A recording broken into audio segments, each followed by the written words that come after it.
लामा साहब से पूछूंगा। लामा साहब, ये जो इमाम अली कहते थे सलोनी सलोनी, अगर मैं सही प्रोनाउंस कर रहा हूँ, ऐसे ही है सलोनी जी, इसके बारे में आप क्या कहेंगे कि वो ये क्या है, सलोनी सलोनी क्या था? बुनियाद ये है कि पैगंबर इस्लाम खत्मी मर्तबा सल्लल्लाहु अलैहि वसल्लम ने हज़रत अली की परवरिश की, तरबियत की, पाला पोसा। ठीक। और आप फरमाते हैं कि मैं इस तरह से हुजूर अकरम के पीछे पीछे चलता था हर वक्त, जैसे ऊँटनी का बच्चा ऊँटनी के पीछे पीछे हर वक्त चलता रहता है। सुभान अल्लाह, सुभान अल्लाह। और मैं उनसे हर वक्त सवालात पूछता रहता था, हर वक्त। ये देखिए सलूनी। ठीक।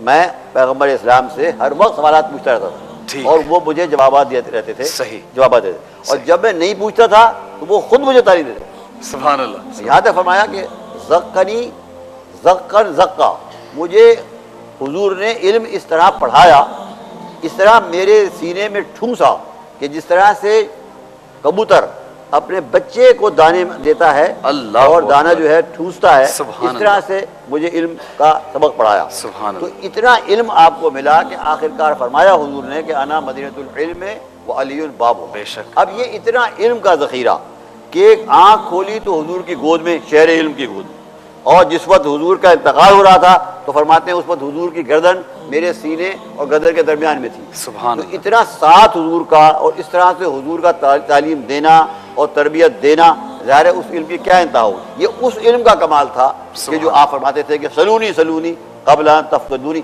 जो चाहो मुझसे पूछो, जो चाहो मुझसे पूछ लो, कब्ल इसके कि मैं तुम्हें न रहूँ। मैं आसमान के रास्तों को ज़मीन के रास्तों से ज़्यादा जानता हूँ। सुभान अल्लाह।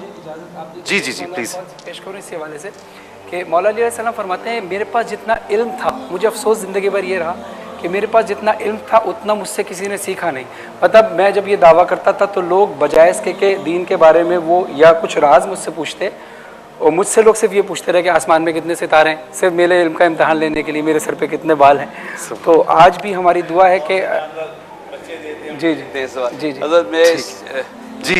जी जी, to know me is to love me, to love me is to know me. अगर आप मुझसे जाना चाहते हैं मुझसे मोहब्बत करें, और मुझसे मोहब्बत करना चाहते हैं मुझे जाने तो सही। तो ये जो छोटी शख्सियत से लेके बड़ी, आप जब नबी अली वारिस पढ़ रहे थे उसका मैं चाहता मैं भी एक जुमला ये अर्ज़ करूं ताकि करोड़ों इंसान देख रहे हैं कि सिफत का एतबार मौसूफ से होता है।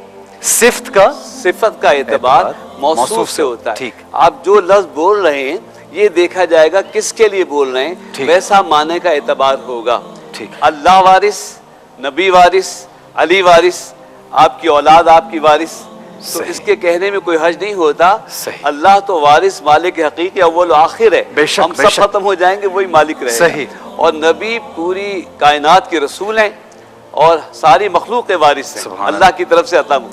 और अली की विरासत की एक बात अर्ज करूँ, अल्लाह अकबर। एक जनाजा आया, सरकार साहब निगाह नबूवत से देखा और पूछा कि क्या मैयत पे किसी का कर्ज तो नहीं है? तो वो मैयत मखरूज थी। आपने फरमाया मैं मखरूज का जनाजा नहीं पढ़ाऊंगा क्योंकि सब कुछ माफ़ हो जाता है, शहीद का भी हर कसूर माफ़। ठीक है। कर्ज माफ़ नहीं होता। हत्ता के इस्लाम लाने के बाद जो काफिर है उसका हर गुनाह माफ़ हो जाता है, लेकिन कर्ज उसका भी माफ़ नहीं होता। ठीक है। अल्लाह अकबर। तो वो सरकार ने फरमाया मैं इसकी नमाज नहीं पढ़ाऊंगा। बड़ी खामोशी छा गई। फिर पूछा कोई इसका वारिस है, कोई है जो वादा कर ले कि मैं दे दूंगा? आपको पता है लेना हो तो बहुत से वारिस हो, देने में कौन आगे बढ़े। अल्लाह अकबर। तो अगली सफ से एक मलगजी चादर ओढ़े हुए, अल्लाह अकबर अल्लाह अकबर, दस्ते खुदा नफ्स रसूल शजी भी फाका कश दरवेश भी आगे बढ़े। कहा या रसूल अल्लाह, इनकी नमाज आप पढ़ा दीजिए, कर्जा मैं अदा करूँ। सुभान अल्लाह, सुभान अल्लाह। ये कौन थे? ये मौला अली थे।